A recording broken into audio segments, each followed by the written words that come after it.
Assalamualaikum warahmatullahi wabarakatuh. Ikhwan wa akhwati fillah. Kita lanjutkan eh, kajian lanjutan seputar di mana beda antara zakat, sedekah, infak dan fidyah, karena dia biasanya kajian yang satu paket di bulan Ramadan yang seringkali menimbulkan perselisihan pendapat, ikhtilaf atau hilafiyah, yang dalam fikih itu adalah persoalan yang biasa. Tapi paling tidak kita berusaha seoptimal mungkin supaya menyikapi selisih pendapat ini untuk mengikuti tuntunan dalam Al-Quran surah An-Nisa ayat 59. Misalnya di situ kata Allah Bismillahirrahmanirrahim, fa in tanaza'tum fi syai'in, maka jika kalian selisih pendapat dalam suatu perkara, farudduhu ilallahi wa rasul, maka kembalikanlah itu hanya kepada Quran dan Sunnah, hadis-hadis yang sahih, Sunnah tentunya dalam konteks ini. In kuntum tu'minuna billahi wal yaumil akhir, jika kamu benar mengimani adanya Allah dan adanya hari akhir atau hari pembalasan nanti. Ya, kenapa? Karena di hari akhir nanti semua selisih pendapat itu akan diadili, ya, sebagaimana Allah nyatakan dalam surah Al-An'am ayat 164. Allah mengatakan summa ila rabbikum marji'ukum, kemudian kepada Tuhanmu kamu nanti akan kembali kepadanya. Fayunabbi'ukum, maka dia Allah akan memberikan klarifikasi, kabar, ya, keterangan kepada kalian, bima kuntum fihi takhtalifun, atas apa-apa yang kamu dulunya, maksudnya ketika di dunia ini berselisih pendapat dalam hal itu. Nah, jadi hati-hati menyikapi perselisih pendapat dengan tidak serta-merta menyalahkan pandangan mazhab yang satu dengan yang lain, pandangan ulama dan bahkan juga pandangan para asatidz. Ini harus tetap merujuk kepada keterangan-keterangan yang lebih menguatkan dalam menyikapi perselisihan pendapat, tanpa mengklaim pendapat ulama tertentu atau mazhab tertentu yang benar. Ini harus disikapi dengan arif untuk bisa memahami adanya hilafiyah atau perselisihan pendapat. Misalnya dalam konteks zakat fitrah misalnya.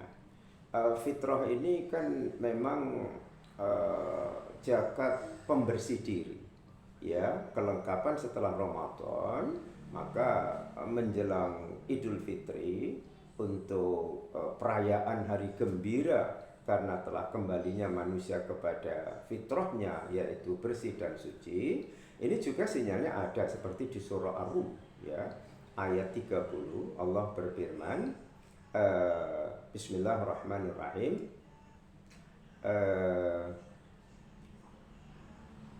fa'akim wajhaka lid-dini hanifa, maka hadapkanlah wajahmu kepada agama yang lurus.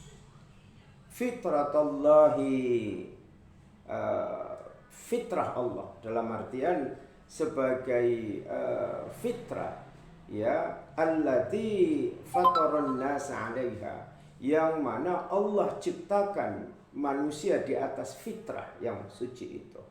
Nah, memang ayat ini konteksnya dipahami dalam kajian tafsir, kecenderungan setiap orang untuk mengikuti agama tauhid.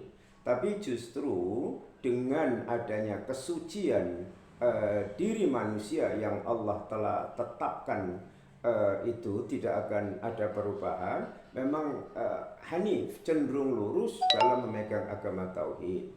Nah, jadi Allah ingin mengembalikan manusia itu kepada fitrahnya melalui pelaksanaan ibadah puasa Ramadan ini. Dan ini juga dinyatakan oleh Rasulullah, kullu mauludin yuladu 'alal fitrah. Jadi ketemu itu. Kalau dia hadisnya sahih, itu tidak akan pernah bertentangan dengan ayat-ayat Quran. Setiap anak bayi lahir dalam keadaan suci. Jadi Ramadan ini akan mengembalikan manusia. Aku hadirkan engkau, fitrahnya adalah suci, sebagaimana pesan Ar-Rum ayat 30. Dan melalui Ramadan ini, ku beri kesempatan mendaur ulang agar kembali kepada fitrahnya kembali. yaitu suci. Nah, maka zakat fitrah wajib dikenakan bagi bayi yang baru lahir menjelang Idul Fitri sekalipun, sampai kepada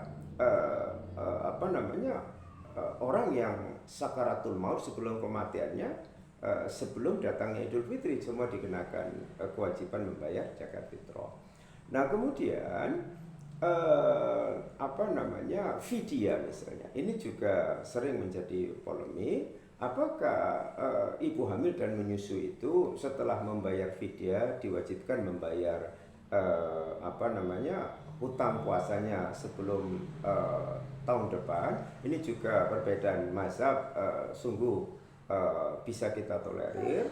Tapi paling tidak kita bisa mengutip pendapat Abdullah bin Abbas, sahabat Rasul yang sekaligus sepupu Rasul, yang pernah didoakan Rasul sebagai orang yang menjadi ahli